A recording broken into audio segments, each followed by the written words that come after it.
Entonces, arranquemos nomás, bellezas. Entonces, ¿qué vamos a ver hoy? Lo que nos estaría faltando de las valvulopatías, los soplos de las valvulopatías. Estamos, entonces, para recordar brevemente qué era un soplo. ¿Se acuerdan que un soplo era un sonidito, un ruido similar al soplido? Estamos, es decir, cuando soplamos, que se producía, ¿por qué? Porque el flujo laminar de mi vaso sanguíneo, ¿se acuerdan que era un flujo laminar de la corriente sanguínea? Por algún motivo se volvía turbulento. Estamos, entonces, esa turbulencia del flujo, esa pérdida del flujo laminar por un flujo turbulento, me produció un sonidito que era un similar al soplido, que se lo conocía como soplo. Estamos muy bien. Ahora, ese soplo se podía dar de manera fisiológica o de manera patológica. ¿Estamos? Entonces, en este caso se va a dar, cuando yo tengo una valvulopatía, se va a dar de manera patológica. Estamos, y eso es lo que vamos a ver hoy. Entonces, ¿cuál era la semiología del soplo? ¿Se acuerdan que era el famoso plitum? O sea, con doble L y con doble T, U y M. Es decir, P de propagación. Estamos L de localización, es decir, ¿dónde voy a auscultar yo mi soplo? L de longitud y de intensidad. T, la primera T era de tono, si es grave o agudo. La otra T era de timbre, U de ubicación del ciclo cardíaco y la M de morfología. Entonces, ahora vamos a empezar viendo lo que era el soplo de la estenosis aórtica. Entonces, vamos a poner acá estenosis aórtica, y vamos a poner acá plitum. Estamos P, L, L, I, T, T, U y M la vamos a poner acá más o menos. Entonces, P, el soplo de la estenosis aórtica. P de propagación, de propagación. ¿Para dónde se va a propagar el soplo de la estenosis aórtica? ¿Se acuerdan que se propaga hacia dónde? Hacia la arteria carotidia. ¿Estamos? Entonces se propaga hacia el cuello. Y entre paréntesis pongan arteria carotidia. ¿Se acuerdan que cuando yo palpaba la sensación palpable del soplo, ¿cómo se lo conocía? Como frémito. Estamos, entonces, estos pacientes con estenosis aórtica tenían un frémito, ¿se acuerdan? Entonces, propagación hacia el cuello, o sea, hacia la arteria carótida, el soplo de la estenosis aórtica. ¿Dónde se L de localización? Y aquí me refería yo con la localización a dónde lo vamos a auscultar ese soplo. ¿Estamos? Entonces, ese soplo de la estenosis aórtica lo vamos a ocultar en el foco aórtico.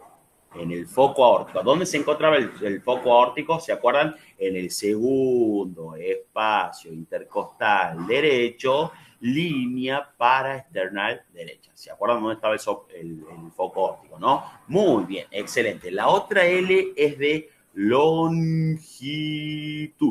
Es decir, cuánto de mi sístole, ¿se acuerdan que el soplo de la estenosis aórtica, a dónde se ubicaba en el ciclo cardíaco? Acá pongamos U de ubicación. ¿Era un soplo de tipo sistólico o diastólico? Entonces yo me tenía que acordar que el soplo de la estenosis aórtica era un soplo sistólico, ¿se acuerdan? Porque la estenosis aórtica, ¿qué era? Era el conjunto de signos y síntomas que se producía por la apertura incompleta de mi válvula aórtica durante, y yo tenía que pensar, ¿cuándo a mí se me abría la válvula aórtica? Durante la sístole. Estamos entonces, este soplo es un soplo totalmente sistólico. Estamos, ¿qué quiere decir que sea sistólico? Que yo lo voy a auscultar a este soplo en la sístole, no durante la diástole. Estamos, y la sístole que estaba comprendida entre el cierre de la válvula auriculoventricular, es decir, entre el primer ruidito cardíaco y el cierre de la válvula aórtica, es decir, entre el segundo ruidito cardíaco. O sea, estaba comprendido entre R1 y R2. En este periodo aparece este soplo, por eso de la ubicación es de tipo sistólico. Ahora, en cuanto a la longitud, ¿a qué me refiero yo en cuanto a la longitud? Que este soplo, los soplos, digamos, de las valvulopatías, yo lo puedo ocultar durante toda la sístole o parte de ella. ¿Me entienden? En este caso, el soplo de la estenosis aórtica es protomesosistólico. ¿Qué quiere decir, ay, Martín? ¿Qué quiere decir esto de protomesosistólico? Quiere decir que, si, que, por ejemplo, yo puedo tener un soplo, escuchen, que se puede auscultar al principio de la sístole, en la mitad de la sístole o al final de la sístole. ¿Estamos? Proto quiere decir al principio de la sístole. ¿Estamos? En el medio quiere decir meso. Y tele al final de la sístole. ¿Estamos? Entonces, puede ocultar, escuchen, entonces, cuando ustedes lean, por ejemplo, que es protosistólico, algo que es protosistólico quiere decir que yo está produciendo al principio de la sístole, ¿me entienden? Mesosistólico al mitad de la sístole, telesistólico al final de la sístole, ¿estamos? Ahora, cuando ocurre durante toda la sístole, se lo conoce como holo o pan, o sea, ese va a ser el prefijo holosistólico o pansistólico, es lo mismo. Estamos, ustedes pueden utilizar o holosistólico o pansistólico. ¿Me entienden, no? Entonces, al principio de la sístole es proto, a la mitad de la sístole es meso, y al final de la sístole tele. Estamos ahora, cuando es toda la sístole, holo o pan. Esos son los prefijos que se utilizan.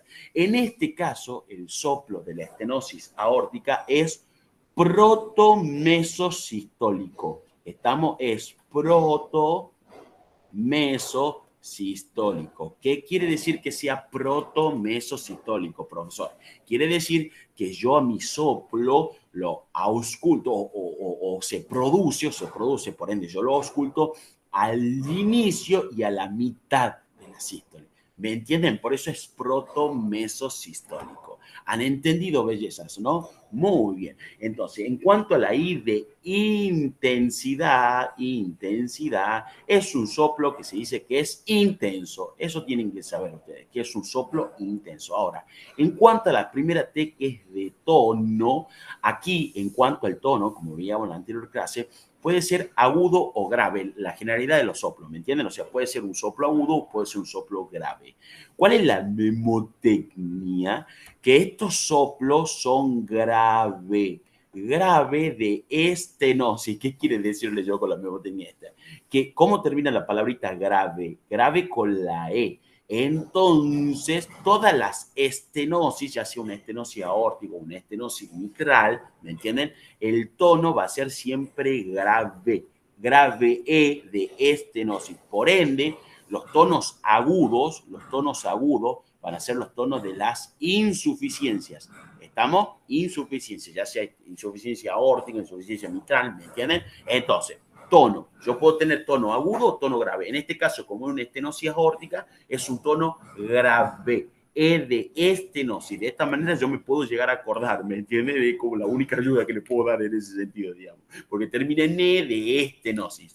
Muy bien, entonces en cuanto al tono, es un tono grave, profesor. En cuanto al timbre, esto es de memoria, se dice que el timbre del soplo de la estenosis aórtica es similar al chorro de vapor. Al chorro de vapor. Yo sé que es un bajón esto, belleza, pero es así. Es similar al chorro de vapor. Estamos entonces en cuanto a la ubicación de mi ciclo cardíaco, es sistólico, y en cuanto a la morfología, M de morfología, es romboidal. Estamos en romboidal. Y así son las características que presenta el soplo de la estenosis aórtica. Entonces, P de propagación se propaga hacia la arteria carótida, profesor. En cuanto a la localización, es decir, ¿dónde lo ausculto? En el foco aórtico, se encontraba en el segundo espacio intercostal derecho, línea paraesternal derecha. En cuanto a la longitud, profesor, es protomesosistólico. ¿Estamos? En cuanto a la intensidad, es intenso. En cuanto al tono, es grave, E de estenosis. En cuanto al timbre, es chorro de vapor. En cuanto a la ubicación del ciclo cardíaco, es sistólico. O sea, yo lo voy a auscultar durante la sístole, al principio de la mitad de mi sístole, específicamente, por eso es longitud. Y en cuanto a la M de morfología, es romboidal. ¿Estamos? Entonces, existe un dibujito para que, o sea, yo lo tengo, cuando yo estudiaba, hacía un dibujito para, o sea, el dibujo para representar lo que sería el soplo, estamos de mi estenosis aórtica, que va a ser de la siguiente manera. Entonces, decíamos que el soplo de la estenosis aórtica era sistólico, entonces ocurría entre R1 y R2. Estamos entre el primer cierre de la válvula auriculoventricular, o sea, el primer ruido cardíaco, y el cierre de la válvula aórtica, o sea, el segundo ruido cardíaco. Entonces, como un sistólico, la sístole ventricular ocurre de esta manera. Entonces, ahora, ¿Cómo es la forma que tiene este soplo? Y va a ser romboidal. Tiene esta formita. Miren, así se la dibujo el soplo de lo que sería mi estenosis aórtica. ¿Me entiende? Que tiene forma romboidal y aquí lo estoy pintando, digamos. Esto es una pintura, digamos.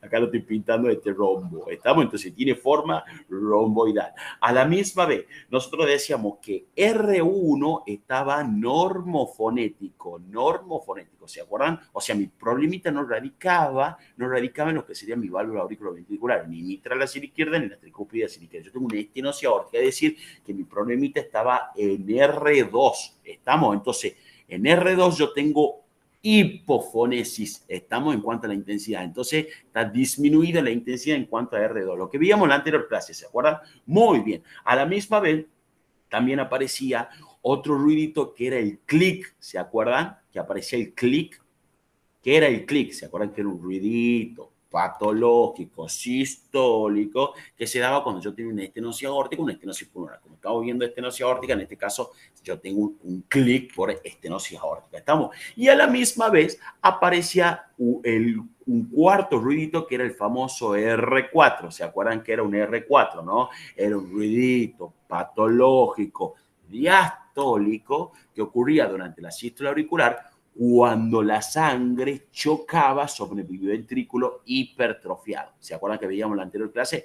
Y también en semiotécnica. Entonces, cuando la sangre pasa durante la sístole auricular y choca sobre el ventrículo hipertrofiado, como se da acá en la estenosis aórtica, que yo tengo una hipertrofia en mi ventrículo izquierdo, entonces la sangre choca durante la sístole auricular, choca sobre ese ventrículo hipertrofiado y me producía un sonidito. Y ese sonidito se lo conocía como R4. Y que decíamos que R4 siempre es un sonidito patológico. Entonces, ¿cómo voy a auscultar yo a este paciente? De la siguiente manera.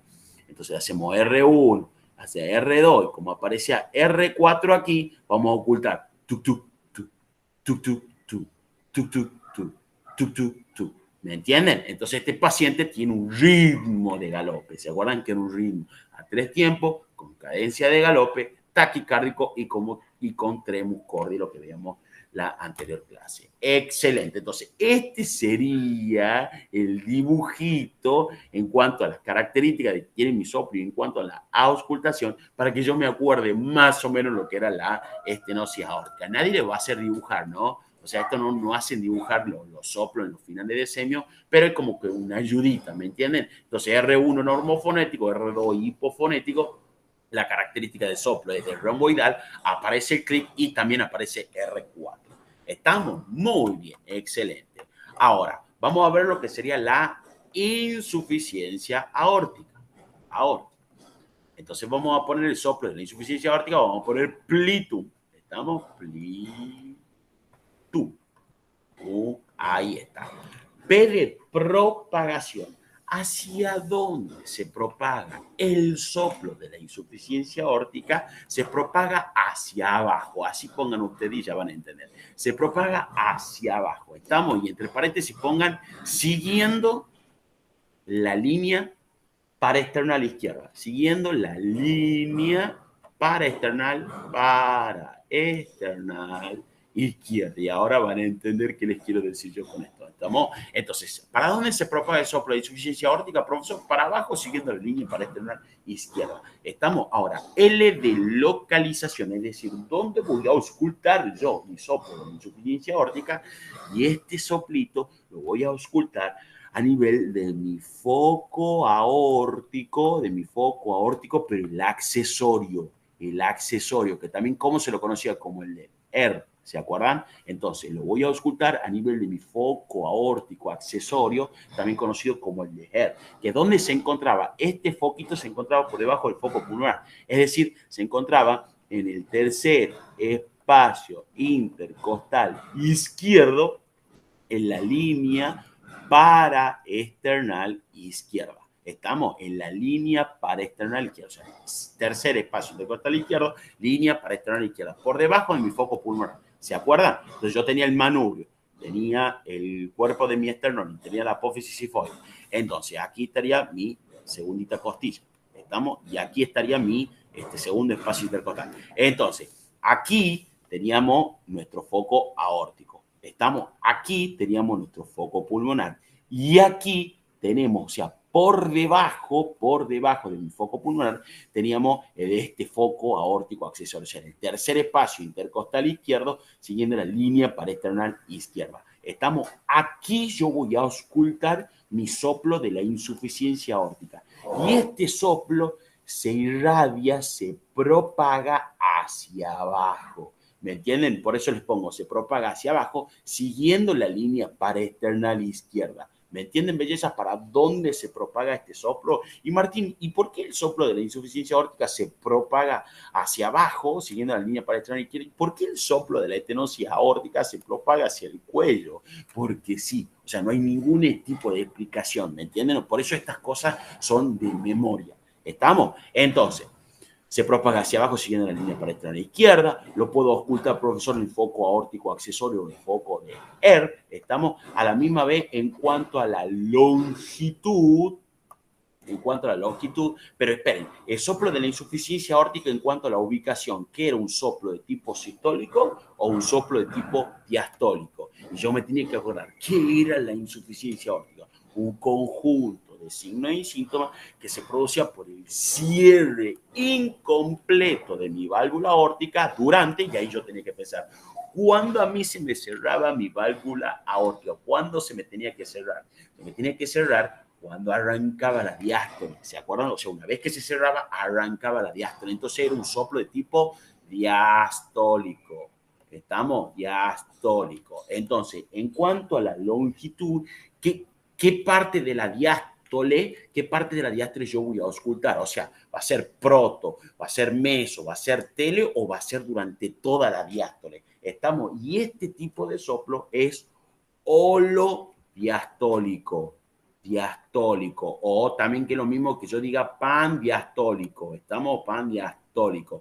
¿Qué quiere decir esto? Que yo lo voy a auscultar, y R1, entre R2 y R1 ocurre la diástole ventricular, que mi soplo va a ser holodiastólico, yo lo voy a ocultar durante toda la diástole. Estamos, por eso es holodiastólico. Estamos. En cuanto a la I de intensidad, se dice que es un soplo suave. Así se dice que es un soplo suave. En cuanto al tono, estamos como es una insuficiencia, ¿qué sería un tono agudo o un tono grave? Grave es de estenosis. Entonces, como estamos en insuficiencia, es un tono que agudo. ¿Estamos? Entonces, todas las insuficiencias tienen tono agudo. Todas las estenosis tienen un tono grave, E de estenosis. ¿Estamos? Entonces, tono agudo. El timbre se dice que es un timbre aspirativo, estamos, U de ubicación y M de morfología, es decir, ¿qué forma tiene ese soplo? Tiene una forma que es decreciente, Estamos, el de la estenosis aórtica era romboidal, este es decreciente. Estamos, entonces, ¿cómo son las características de mi soplo? En mi insuficiencia aórtica se propaga en cuanto a la propagación y radiación, profesor, hacia abajo, siguiendo la línea paraesternal izquierda, la localización o auscultación, o sea, ¿dónde lo voy a ocultar? En el foco aórtico accesorio, profesor Roder, que se encuentra en el tercer espacio intercostal izquierdo, siguiendo la línea paraesternal izquierda. En cuanto a lo que sería la longitud, es holodiastólico, es decir, o pandiastólico, es decir, que aparece este soplo durante toda la diástole. La intensidad es suave, el tono es agudo porque es una insuficiencia, el timbre es aspirativo. Bueno, en cuanto a la ubicación del ciclo cardíaco es diastólico y en cuanto a la morfología, profesor, es decreciente. ¿Estamos? Entonces, si nosotros lo graficamos a este soplo, en cuanto a la auscultación, primero me tengo que acordar cuándo ocurrió la insuficiencia aórtica durante la diástole. Entonces pongo R2 y R1.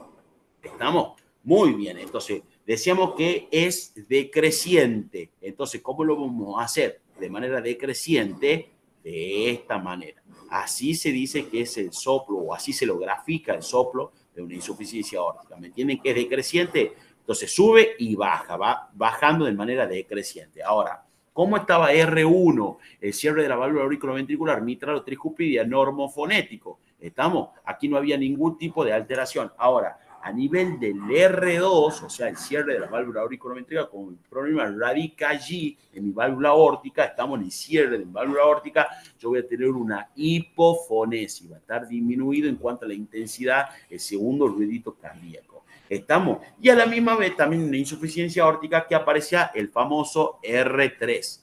Estamos, el famoso R3, que estaba pegadito al R2, más o menos. Estamos, entonces, ¿cómo voy a ocultar yo a este paciente? De la siguiente manera. A este R3, R2 y R3. Voy a ocultar. Tu, tu, tu, tu, tu, tu, tu, tu, tu. A diferencia de cuando tenía yo un R4. ¿Se acuerdan que estaba pegadito al R1? Cuando yo tenía un R4, ocultaba tu, tu, tu, tu, tu, tu. Y como yo tengo un R3 ahora, tu, tu, tu, tu, tu, tu, tu. Estamos, además de mi soplo, estamos, belleza, han entendido el soplo de la insuficiencia aórtica. Vieron que como un poquito de memoria, digamos. Pero bueno, como que todos sufrimos estudiando soplos, pero bueno, ¿qué va a hacer? Entonces, ahora vamos a ver el soplo de lo que sería la estenosis mitral. Entonces, ya vimos lo que sería estenosis aórtica e insuficiencia aórtica. Ahora vamos a ver el soplo de la estenosis mitral. ¿Qué me tengo que acordar? Plitu, con doble L y con doble T, U y M. Estamos plitu. Ahora, ¿para dónde se propaga el soplo de la estenosis mitral? Y ustedes van a repetir conmigo, gracias a Dios y a la Virgen, para ningún lado. ¿Me entienden? O sea, el soplo de la estenosis mitral es el único soplito que no se irradia, no se propaga para hacia ningún lado. Entonces estamos salvadísimos, digamos. Bueno, entonces en cuanto a la localización o auscultación, o sea, ¿dónde lo voy a auscultar yo el soplo de la estenosis mitral? En el foco mitral. Estamos, ¿y dónde se encontraba en el foco mitral? ¿Se acuerdan? En el quinto espacio intercostal izquierdo, siguiendo la línea media clavicular. Estamos, no sé quién pone, no, pensé que iba a entrar. Entonces, en el quinto espacio intercostal izquierdo, siguiendo la línea media clavicular, voy a auscultar yo el soplo de la estenosis mitral, o sea, el foco mitral. Estamos a la misma vez, L de longitud. Espera, el soplo de la estenosis mitral, entonces, ¿dónde ocurría eso? Eso me estaba perdiendo. ¿Dónde ocurría el soplo de la estenosis mitral? Entonces yo tenía que decir, acordarme, ¿es un soplo de tipo sistólico o un soplo de tipo diastólico? Yo me tenía que acordar que la estenosis mitral era un conjunto de signos y síntomas que se producía por la apertura incompleta de mi válvula mitral durante, y yo tenía que recordar, cuándo a mí se me tenía que abrir la válvula mitral, durante la sístole o durante la diástole. Durante la diástole. Entonces, en cuanto a la ubicación del ciclo cardíaco, era un soplo de tipo diastólico. ¿Estamos? Ahora, ¿qué ocurre durante la diástole? Va a ocurrir durante toda la diástole o durante parte de la diástole, ¿me entienden? Entonces, este tipo de soplo de la estenosis mitral es un soplo que es protomesodiastólico. Diastólico. Estamos, es decir, que va a ocurrir hasta aquí, ¿me entienden? Es protomesodiastólico. Al inicio y a la mitad de mi diástole está ocurriendo este soplo. Estamos, ¿no? Muy bien. Entonces, en cuanto a la intensidad, se dice que es poco intenso, poco intenso. En cuanto a la primera T de tono, es un tono que grave o agudo. Si es una estenosis, es un tono grave. Estamos de estenosis. En cuanto al timbre, se dice que es rólido. Estamos, es decir, como algo que rueda. Algo que rueda. Así es el soplo de la estenosis mitral. En cuanto a la ubicación, bueno, es diastólico. Y en cuanto a la morfología, se dice que es decreciente, igual que el de la insuficiencia aórtica, el que acabamos de ver. O sea, es decreciente, pero con refuerzo posterior. Con refuerzo posterior. Estamos entonces decreciente con refuerzo posterior. Estamos, entonces, ¿cómo lo vamos a dibujar a nosotros el soplo de la estenosis mitral? Yo me tengo que acordar, ¿cuándo ocurre? ¿Durante la sístole o durante la diástole? Durante la diástole. Entonces vamos a poner R2 y R1. ¿Estamos? Y a la misma vez se dice que es decreciente con refuerzo posterior. O sea que sería de esta manera, decreciente con refuerzo posterior. Así sería dibujado el soplo de lo que sería mi estenosis mitral. Esto de manera decreciente con refuerzo posterior. Excelente.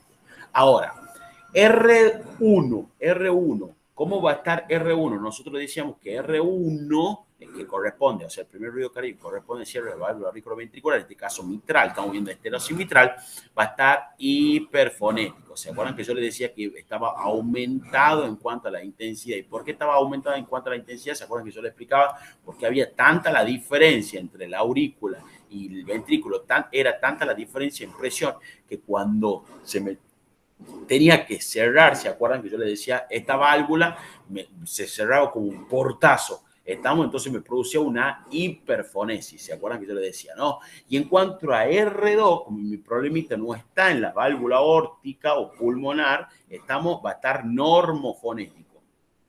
O sea, no va a haber ningún tipo de alteración en cuanto al segundo ruido cardíaco, o sea, durante el cierre de mi válvula aórtica y o pulmonar. Excelente. Y a la misma vez, en estos pacientes con estenosis mitral, aparecía otro sonido que era el famoso chasquido. ¿Se acuerdan? El chasquido. También aparecía lo que era el chasquido. ¿Qué era el chasquido? Un ruido patológico diastólico, o sea, que ocurría de la diástole, ¿cuando qué? Cuando yo tenía una estenosis mitral o una estenosis tricuspidia. ¿Estamos? Cuando yo tenía una estenosis, o sea, una apertura incompleta de mi válvula mitral, una apertura incompleta de mi válvula tricuspidia, a mí se me producía este sonido patológico que se lo conoce como chasquido. Estamos, han entendido el soplo de la estenosis mitral. Y por último, vamos a tener el soplo de la insuficiencia mitral. El soplo de la insuficiencia mitral, que vamos a volver a poner plitum. Y ya terminamos, es el último soplo. Estamos. P de propagación. ¿Para dónde se propaga el soplo de la insuficiencia mitral? Se propaga hacia la axila. ¿Estamos? Este se propaga hacia la axila. En cuanto a la localización, es decir, ¿dónde voy a auscultar yo este soplo? En el foco mitral. Estamos, es decir, en el quinto espacio intercostal izquierdo, línea media clavicular. Al igual que de la estenosis aórtica, estenosis mitral, perdón. Entonces, ¿qué me tengo que acordar? Que tanto la estenosis mitral como la insuficiencia mitral, ambos los ausculto en el foco mitral. Es decir, en el quinto espacio intercostal izquierdo, siguiendo la línea media clavicular. En cambio, una estenosis aórtica lo ausculto en el foco aórtico. Y una insuficiencia aórtica en el foco aórtico, pero el accesorio, es decir, el del ER. ¿Estamos? Entonces, tiene que tener en cuenta esas cosillas que les voy diciendo. Ahora, ¿cuándo ocurría el soplo de la insuficiencia mitral? O sea, vamos a ubicación, ¿en qué parte del ciclo cardíaco que yo me tenía que acordar? Entonces, ¿qué era la insuficiencia mitral?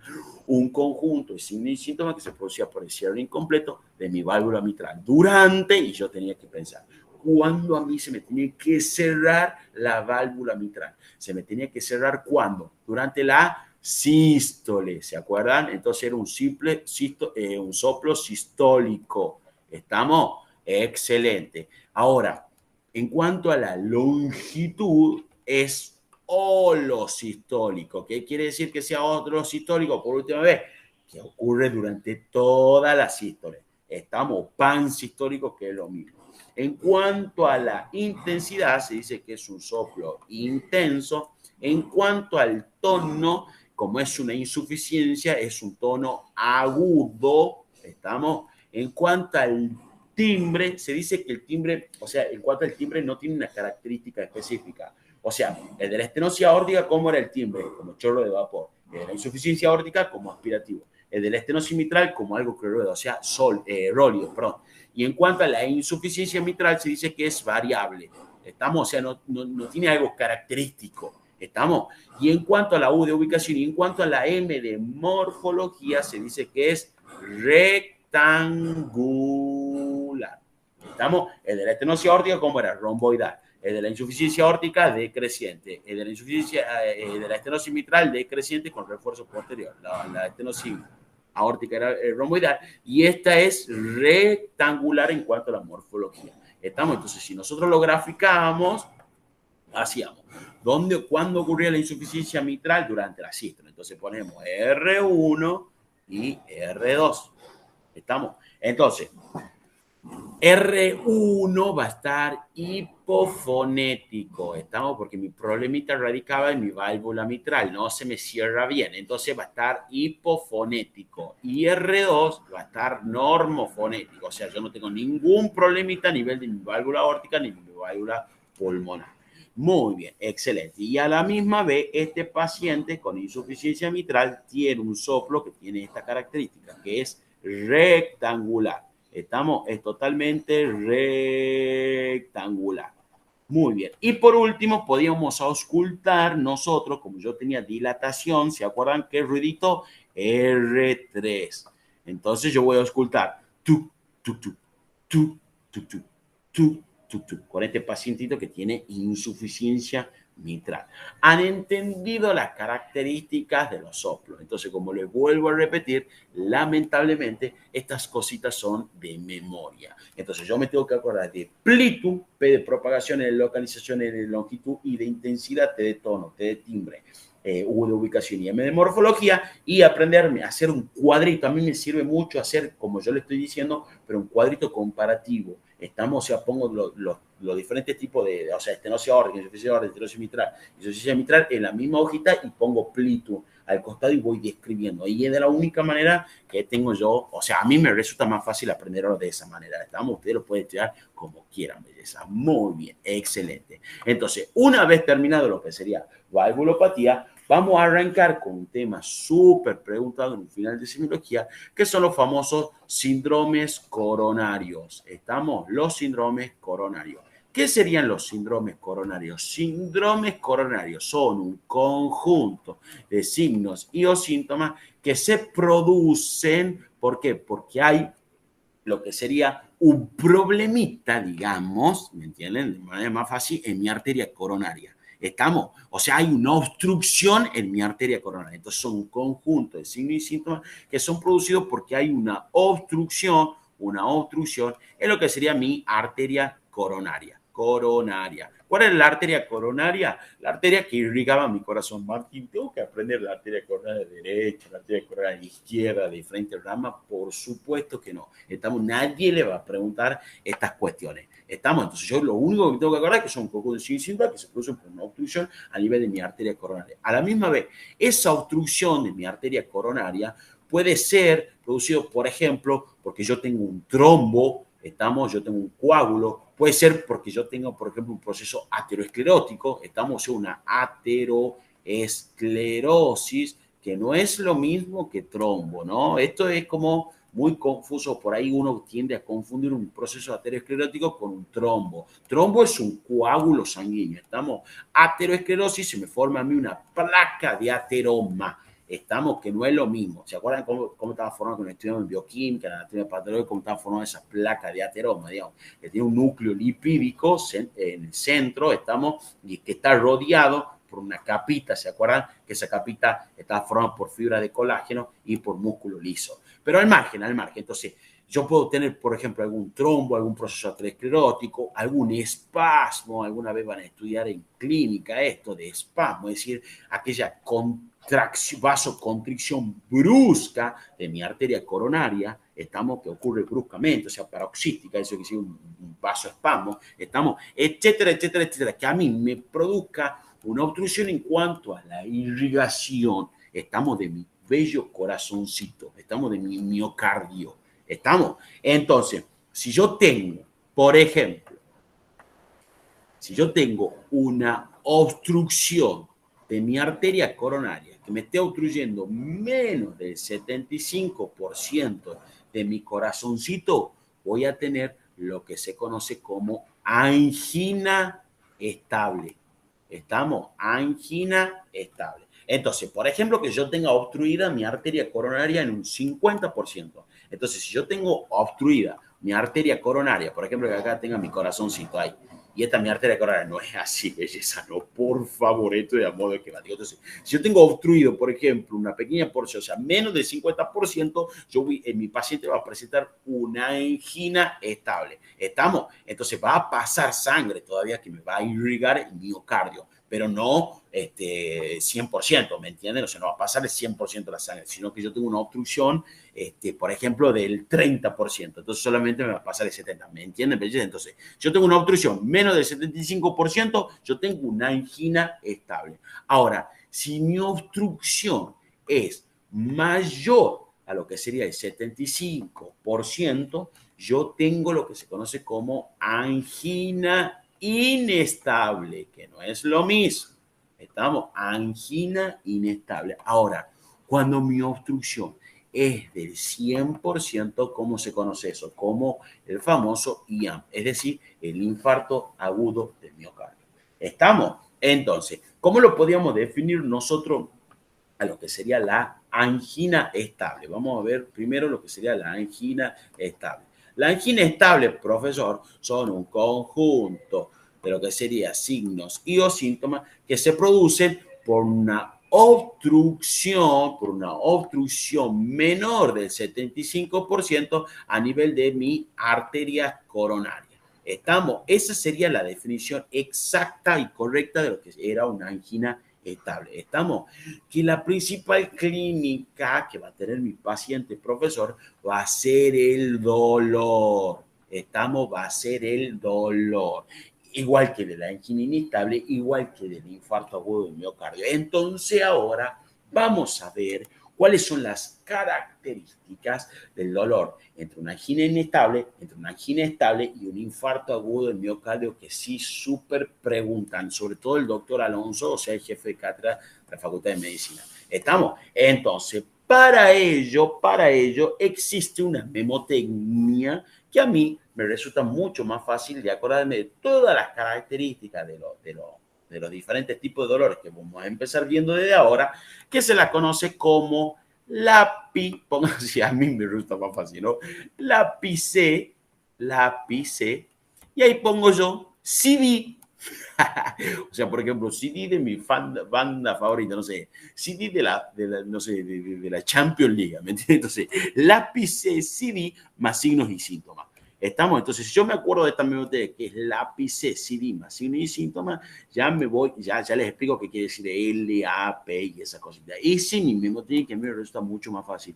Hay otros profesores que utilizan, por ejemplo, Alicia. Estamos Alicia, y a otros se les resulta mucho más fácil. Es lo mismo. Ustedes pueden utilizar la memoria que ustedes quieran. Alicia, por lo general a los chicos les resulta muchísimo más fácil.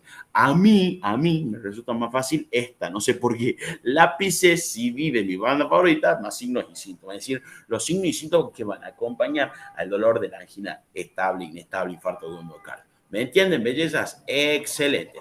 Entonces, ¿L de qué? L de localización, localización. A de lo que sería aparición. Ustedes vayan copiando así. Aparición, es decir, si aparece de manera aguda o aparece de manera crónica, ¿me entienden? P de qué? De propagación. Estamos propagación o irradiación. Irradiación, o sea, ¿hacia dónde se me irradia? ¿Hacia dónde se me propaga este dolorcito? Y de intensidad. Intensidad. C de carácter, carácter. O sea, el tipo de dolor, si es, por ejemplo, no sé, de carácter tenebrante, desgarrante, de carácter opresivo, de carácter punzante, etcétera, etcétera. Existen diferentes tipos de carácter que son propios de cada dolorcito, ¿me entienden? E de exacerbación, exacerbación. Es decir, que va a exacerbar, que va a agravar, estamos, mi dolorcito.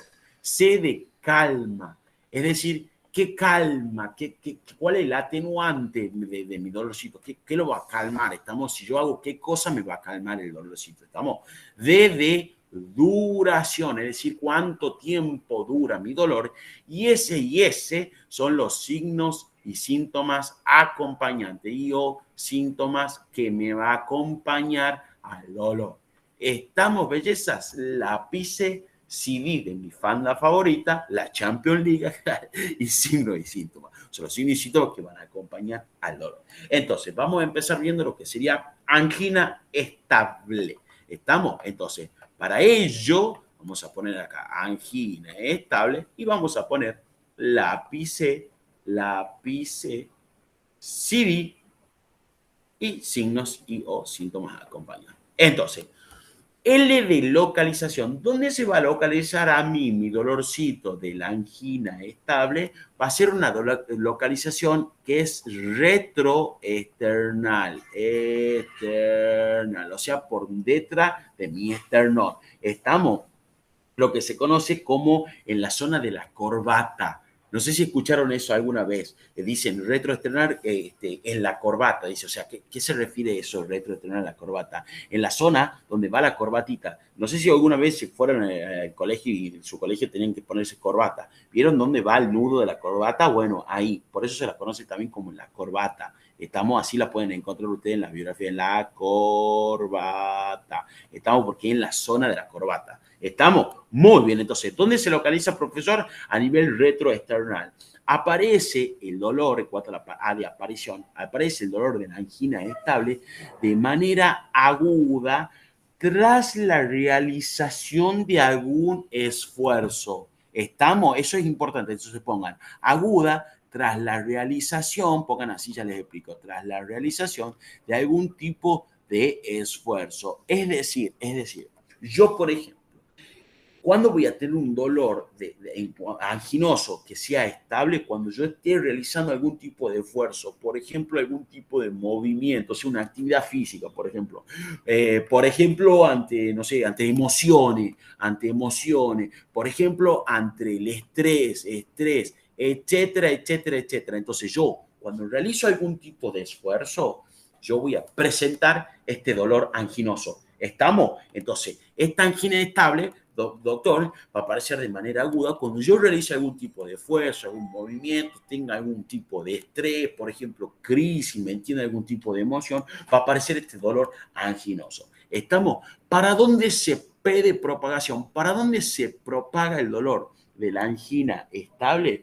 Este dolor anginoso se va a propagar para los miembros superior izquierdo, o sea, para mi bracito izquierdo, también se propaga para lo que sería la zona del cuello, para lo que sería la zona de la nuca, para la zona de la mandíbula, estamos, toda esta propagación tiene el dolor anginoso, estamos, o sea, ustedes imagínense ahora que le agarre este dolor anginoso y yo me estoy mirando ahora, entonces yo me imagino que se va para mi brazo izquierdo, miren, se va para mi cuello y nuca, o sea, para hacia anterior y para posterior, ¿me entienden? Y también para lo que sería mi mandibulita. Para todos esos lugares se irradia lo que sería el dolor de la angina estable. Estamos, en cuanto a la intensidad, se dice que es intenso. Yo para poner intenso hago una flechita para arriba. Estamos, entonces ustedes entre paréntesis pongan intenso. Ustedes hagan caso a mí, ya les explico por qué. Entonces es intenso, es de carácter o tipo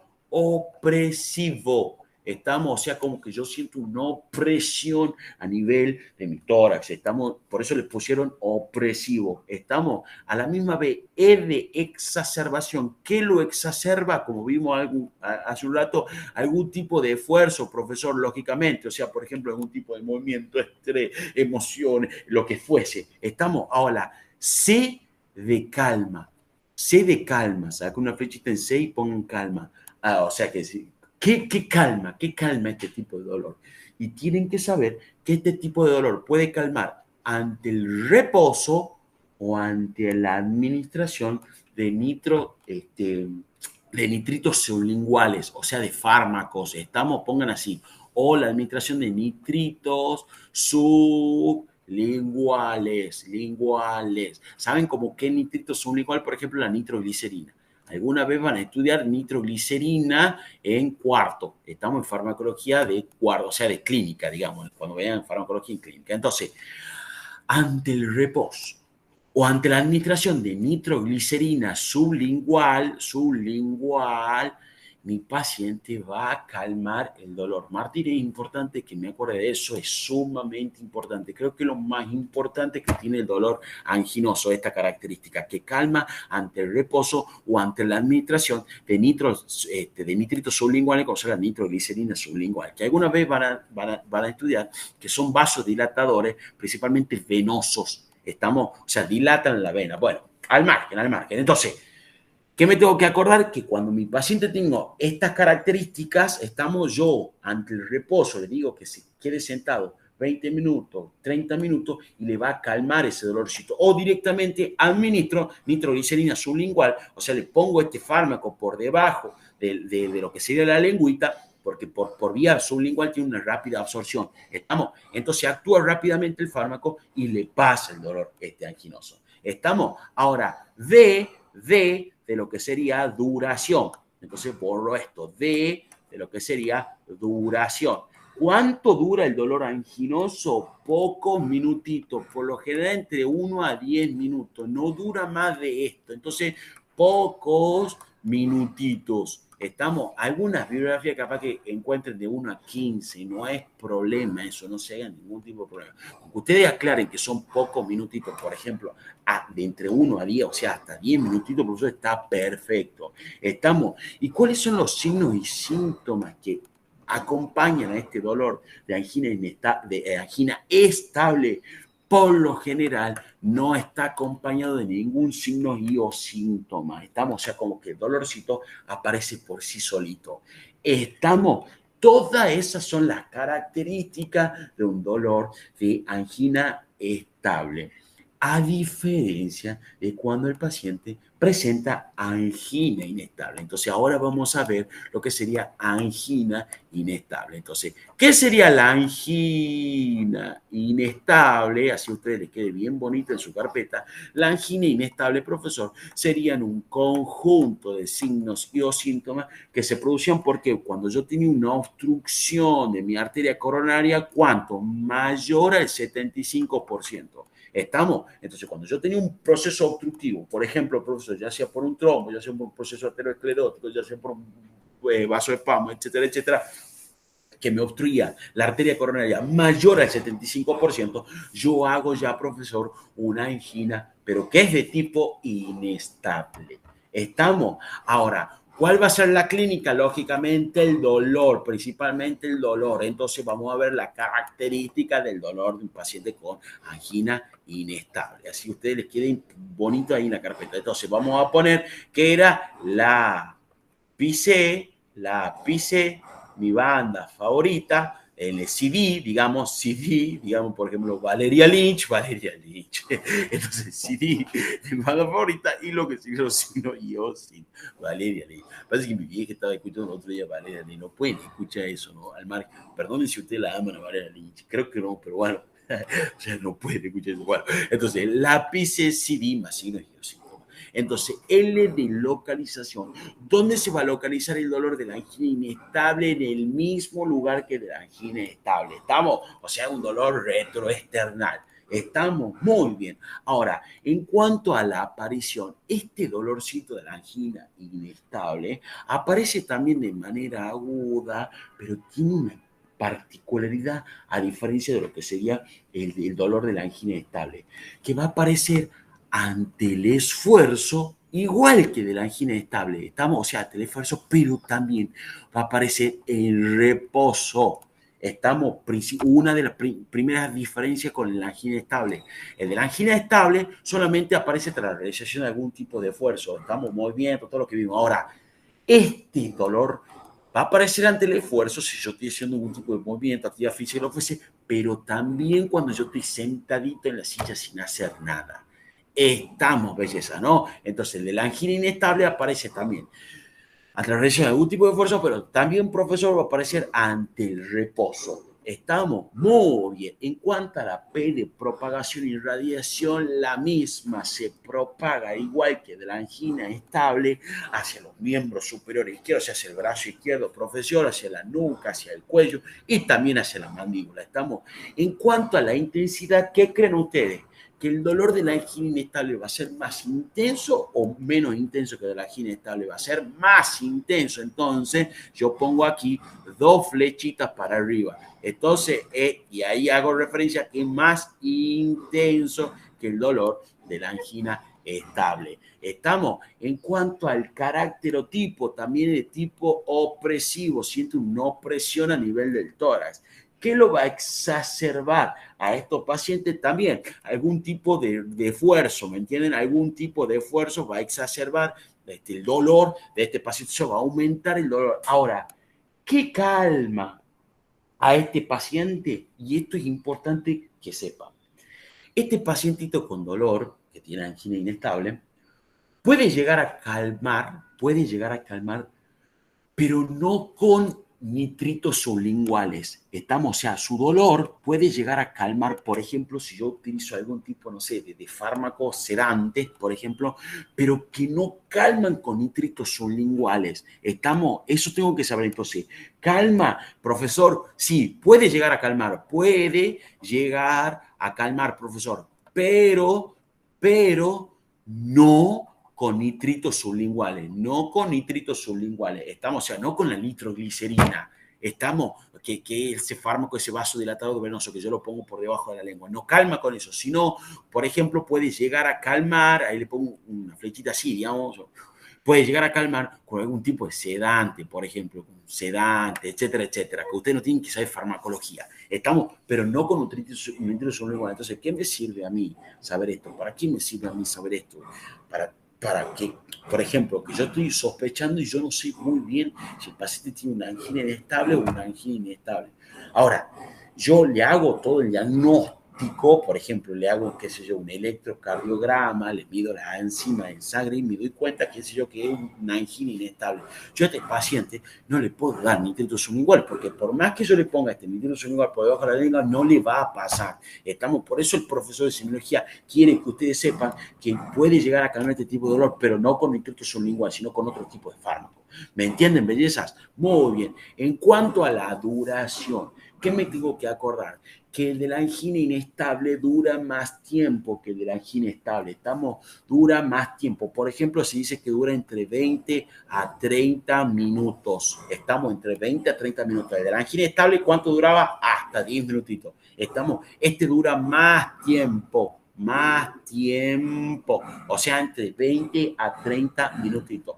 Y en cuanto a los signos y síntomas acompañantes, este paciente con angina inestable, en cuanto a signos y síntomas acompañantes, sí presenta signos y síntomas acompañantes. Y se dice que estos tipos de síntomas o signos son de tipo vegetativo. ¿A qué me refiero yo o a qué se refiere la bibliografía o los profes cuando son de tipo vegetativo?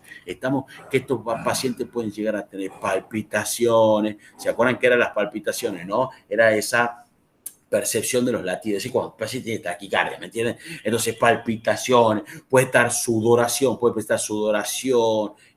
¿qué más puede ir presentando? O sea, acompaña ese dolor, palidez, ¿qué más? Náuseas, vómitos, etcétera, etcétera, etcétera. Entonces, estos pacientes ya presentan signos y síntomas vegetativos. En cambio, el pacientito que tenía angina estable, es decir, una obstrucción menor del 75% de su arteria coronaria, no presentaba por lo general signos y síntomas acompañantes.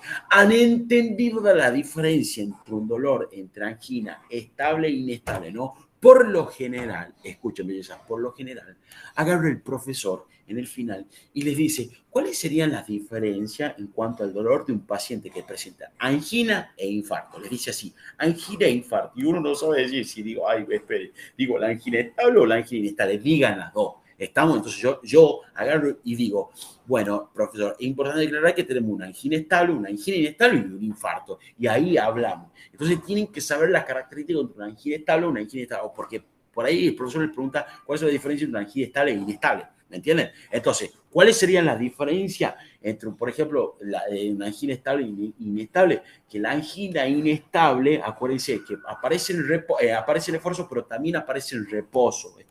Que es mucho más intenso el dolor, profesor. A la misma vez, en cuanto a lo que calma, ¿se acuerdan que puede llegar a calmar, pero no con la administración de nitritos sublinguales, o sea, no con la administración de la nitroglicerina, profesor, sino con algún tipo de otro fármaco? A la misma vez dura más tiempo, profesor. El de la angina estable dura hasta 10 minutos, pocos minutitos. En cambio, el de la angina inestable dura más tiempo, o sea, hasta 20, 30 minutos, profesor. Y a la misma vez, el de la angina estable, por lo general no presenta signos y síntomas acompañantes. En cambio, el de la inestable ya sí puede presentar, qué sé yo, palidez, sudoración, náusea, vómitos, las palpitaciones, etcétera, etcétera, etcétera. Después de ahí, todo lo demás es lo mismo. Tienen la misma localización, ¿me entienden? Se propaga para el mismo lado, es el mismo carácter, o sea, de carácter opresivo, entonces toda esa, tiene eso en común, pero tienen algunas diferencias. Muy bien.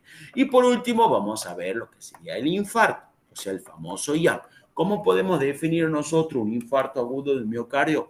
Como un conjunto de signos y síntomas que se producía, ¿por qué? Porque yo tengo una obstrucción a nivel de mi arteria coronaria que es del 100%. O sea que yo tengo ya una zona de necrosis.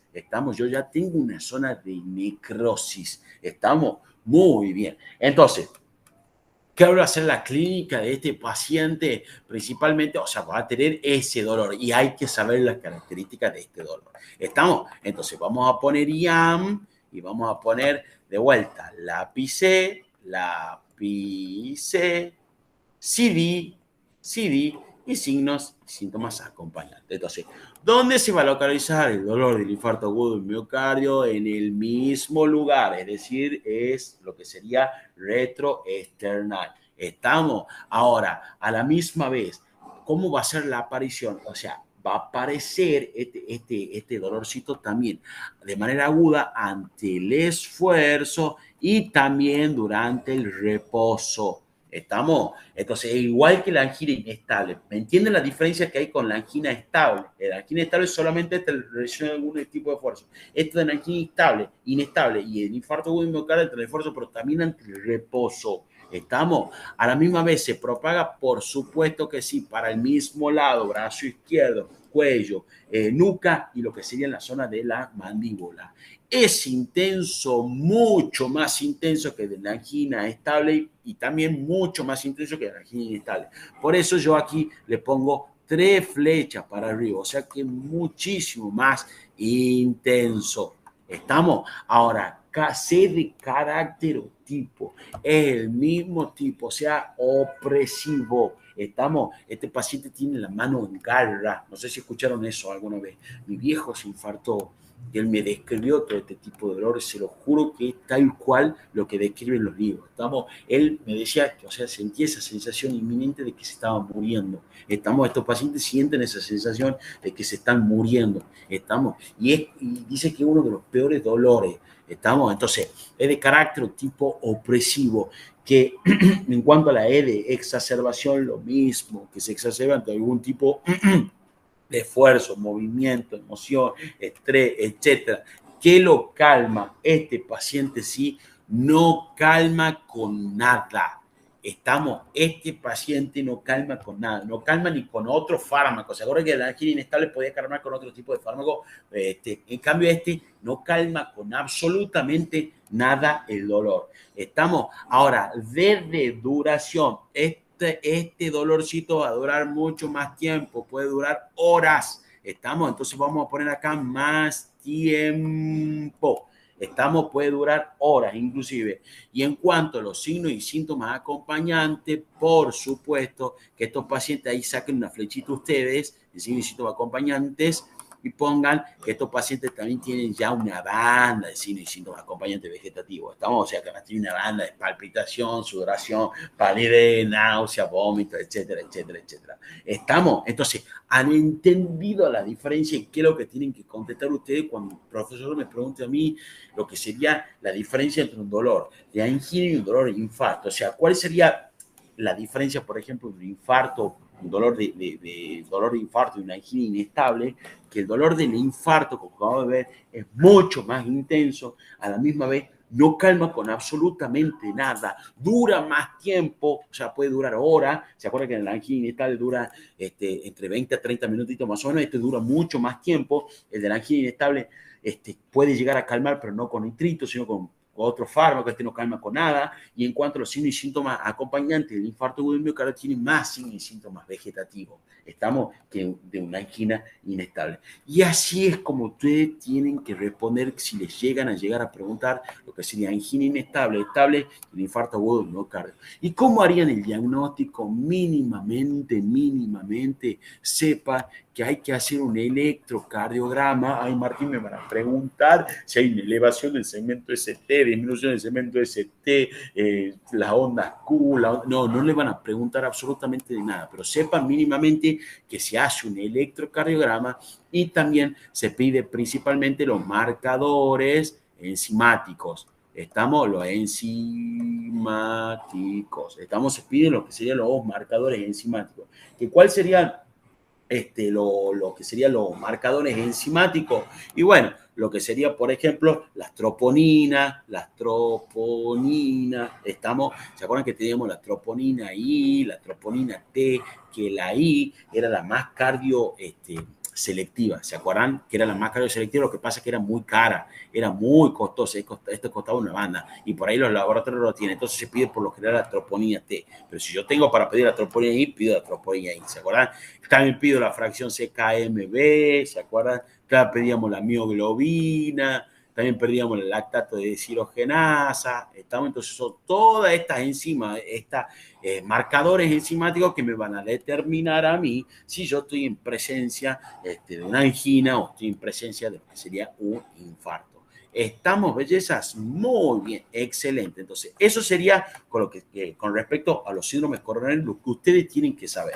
¿Estamos? Y por último, también tenemos que saber otros dos tipos de dolores, que lo pregunta también el doctor Alonso, pero que no le pregunta ni siquiera la definición, lo que sería disección de aorta, y también pericarditis. ¿Estamos? Entonces, tengo que saber cómo es el dolor de un paciente con disección de aorta y tengo que saber cómo es un dolor de lo que sería un paciente con pericarditis. ¿Estamos? Entonces, vamos a empezar viendo lo que sería la pericarditis. ¿Qué es la pericarditis?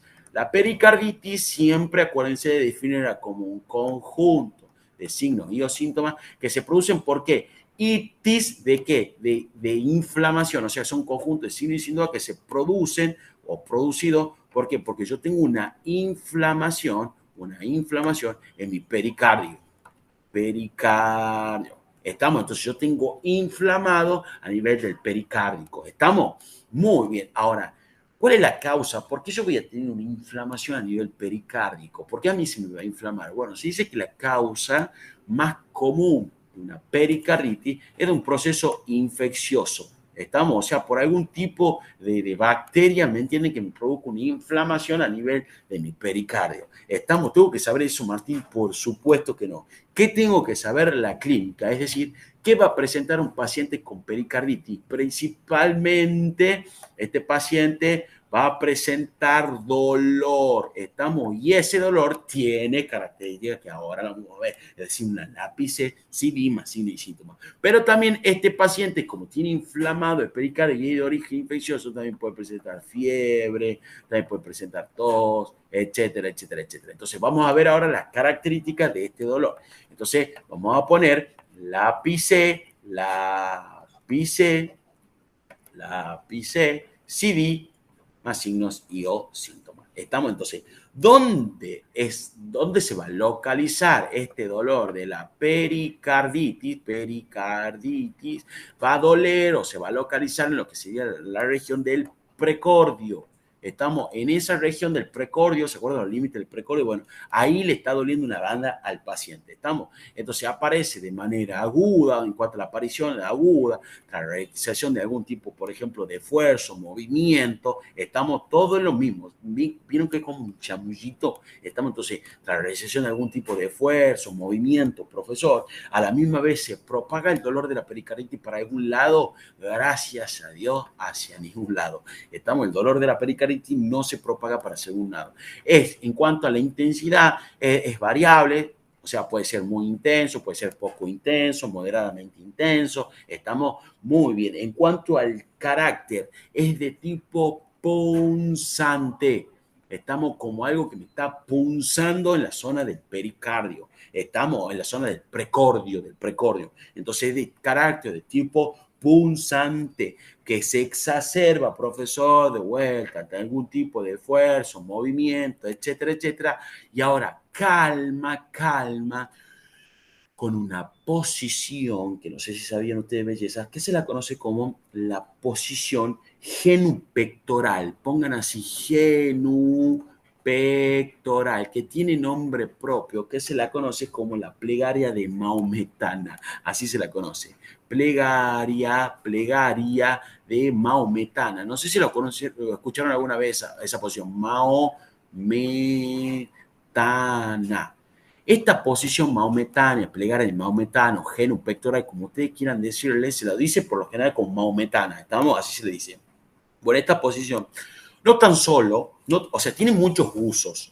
Ahí tengo una fotito que estaba buscando en Google para mostrarle, porque si no se me va a dificultar dibujar esto, ¿me entienden? Es la posición más, esta, mire, justamente esta. Esa es la posición maometana. ¿Estamos? Ay, no sé qué apreté.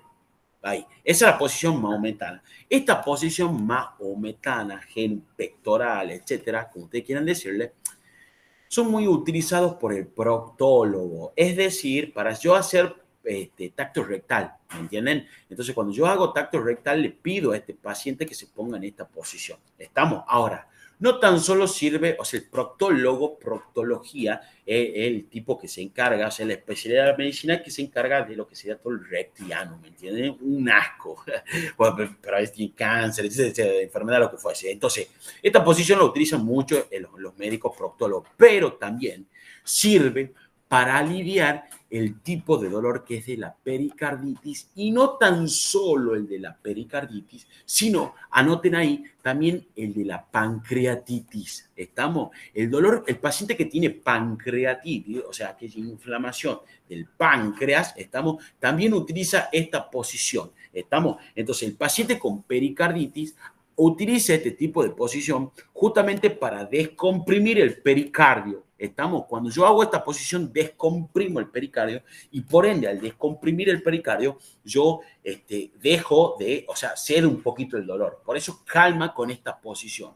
Estamos, y el paciente que tiene pancreatitis, ya vamos a ver, que es por descomprime el plexo solar. Ay, Martín, no sé ni qué es el plexo solar. No anoten nada si quieren, eso vamos a ver cuando veamos pancreatitis. Estamos, pero por los momentos quiero que sepan que esta exposición maometana no tan solo son utilizados por esos tipos de doctores, sino también cuando yo tengo algún tipo de dolor, alguna vez que el paciente tenga pericarditis o pancreatitis, uno le pide que estos pacientes hacen solito esta posición y como que le cede un poco el dolor. Estamos muy bien. En cuanto a la D de duración, dura lo que hasta que se cure la enfermedad. ¿Me entienden? O sea, dura hasta que se cure, profesor, hasta que se cure. O sea, haga el tratamiento adecuado y se cura. O sea, si no hace el tratamiento, le va a seguir doliendo. ¿Me entienden?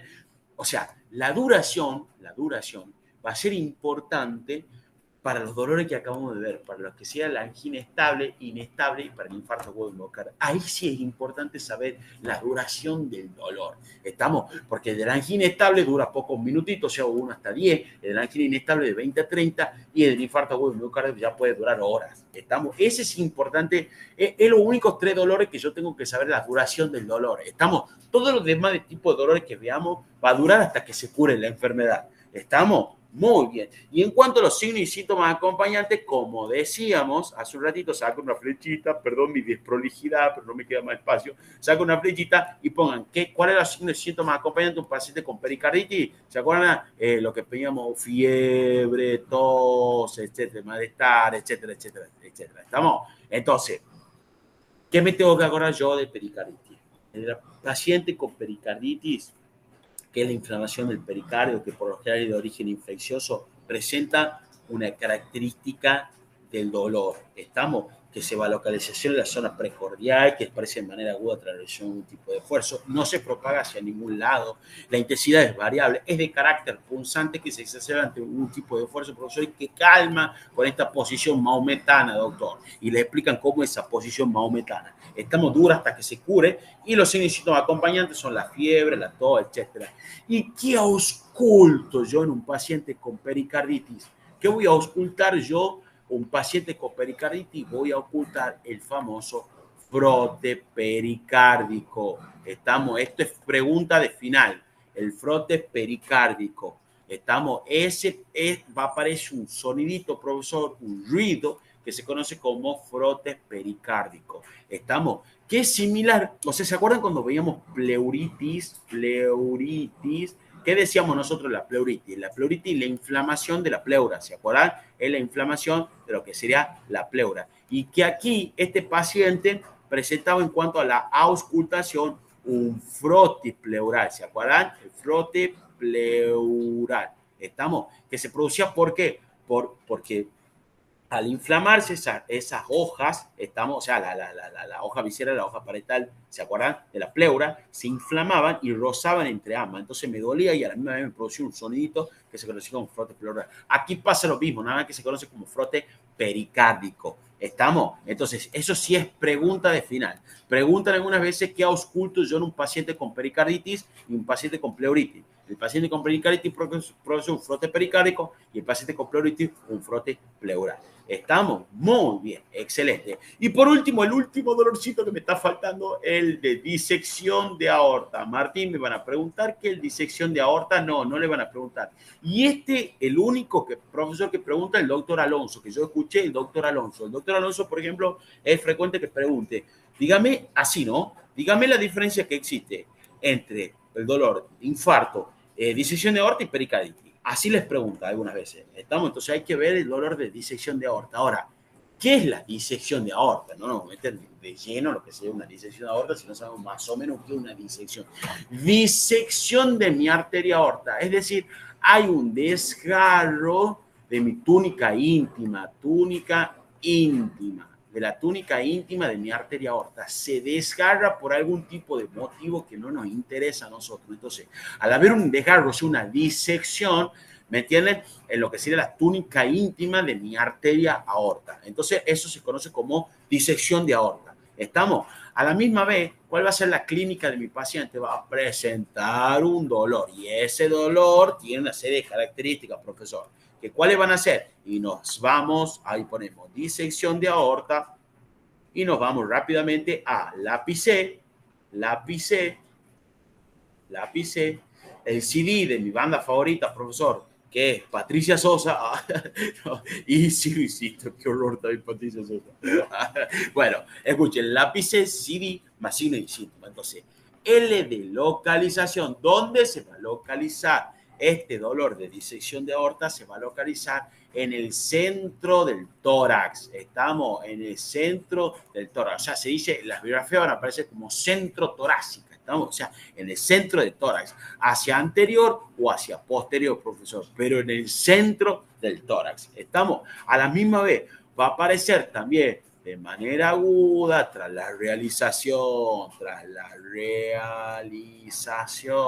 de algún tipo de esfuerzo, ya sea movimiento, estrés, emociones, acuérdense de ese chamullito, estamos, o también puede aparecer tras la ingesta de algún tipo de alimento. Estamos de alimento, o sea, cuando yo como, también puede aparecer, estamos ese dolor de disección de aorta. Estamos, ahora, ¿para dónde se propaga este dolorcito? Este dolorcito se va a propagar a lo que sería los hombros, para lo que sería la espalda, es decir, la región dorsal, y también la zona abdominal.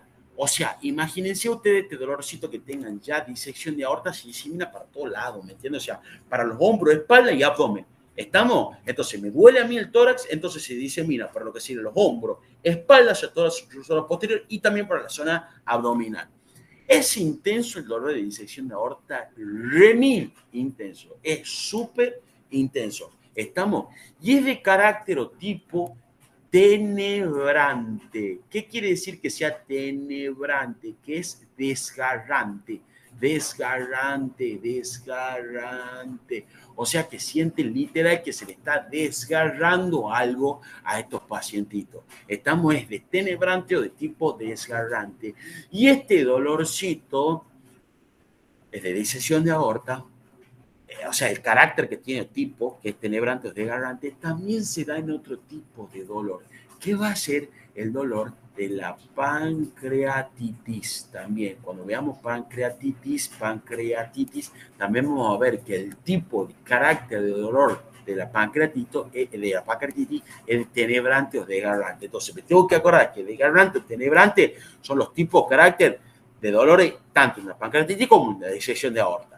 Son los únicos dos dolores que tienen que saber ustedes que de carácter o tipo desgarrante, tenebrante. Estamos muy bien, excelente. Ahora, ¿qué lo va a exacerbar, profesor? Lo va a exacerbar también algún tipo de movimiento, algún tipo de esfuerzo, lo que fuese. ¿Se acuerdan el chamullito ese siempre, no? Ahora, ¿qué lo calma? Este dolor de disección de aorta no lo calma nada. estamos, es como un infarto agudo de miocardio que tampoco lo calma nada. ¿Se acuerdan? Bueno, aquí también de disección de aorta no lo va a calmar absolutamente nada. ¿Estamos? Ahora, ¿cuánto dura este dolorcito de disección de aorta hasta que se cure? Digamos, ¿me entiendes? O sea, hasta que se resuelva la enfermedad, hasta que se tenga que hacer la cirugía que se tenga que hacer, etcétera, etcétera. ¿Me entienden? ¿Y cuáles serían los signos y síntomas acompañantes de este paciente con disección de aorta? Estos pacientes súper importantes que se acuerdan que tienen abolición de los pulsos periféricos. Es decir, que cuando yo le quiera palpar, por ejemplo, lo que sería el pulso tibial posterior, le quiera palpar el pulso pedio, o sea, todos los pulsos periféricos no va a tener, tiene abolido los pulsos periféricos. ¿Estamos? ¿Por qué? Porque al tener ese desgarro de la túnica íntima, de la arteria aorta, la sangre, yo tengo acá mi arteria aorta y se me desgarra mi túnica íntima. ¿Se acuerdan que la arteria tenían tres capas? Túnica íntima, túnica media y la túnica adventicia, ¿se acuerdan? Bueno, la túnica íntima que estaba formada ¿por qué? Por el endotelio, ¿se acuerdan?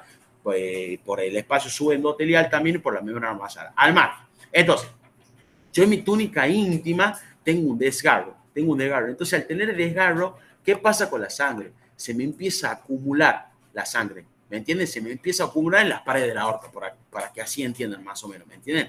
Entonces, la sangre que estaba pasando por acá por la arteria aorta se me empieza a acumular, entonces deja de llegar sangre, ¿me entienden? Para el extremo distal, digamos, o sea, deja de llegar sangre porque todo se está acumulando en la arteria aorta. Entonces, por eso tengo abolido los pulsos periféricos, por eso tengo shock, estamos, o sea, que esa insuficiencia circulatoria periférica, deja de pasar sangre, o sea, hay una disminución de la irrigación, ¿me entiendes? También tiene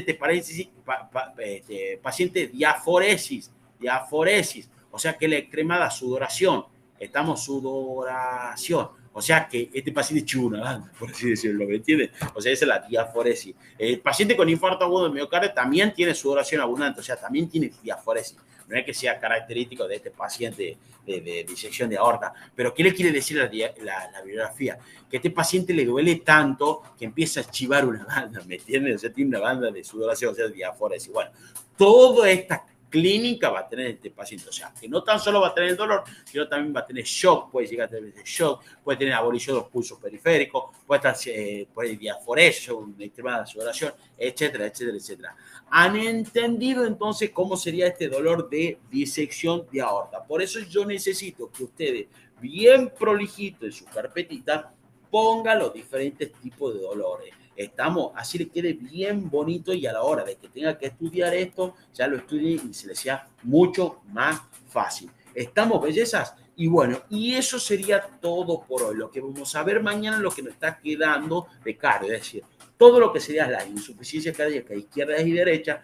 También vamos a ver lo que sería asma cardíaco, edema agudo de pulmón, y también nos estaría faltando lo que serían los síndromes de obstrucciones arteriales, que es súper fácil y tranquilo, que es la claudicación intermitente. No sé si escucharon alguna vez esa palabrita, claudicación intermitente. Todo eso vamos a entender mañana. Y lo que sería síndrome de la vena cava superior inferior, que nunca escuché que hayan preguntado, pero por las dudas le voy a dar, porque en semiología cardiovascular vimos mucho esto de síndrome, por ejemplo, de síndrome de vena cava superior, inferior, etcétera, etcétera. ¿Estamos? Entonces, eso sería todo por hoy.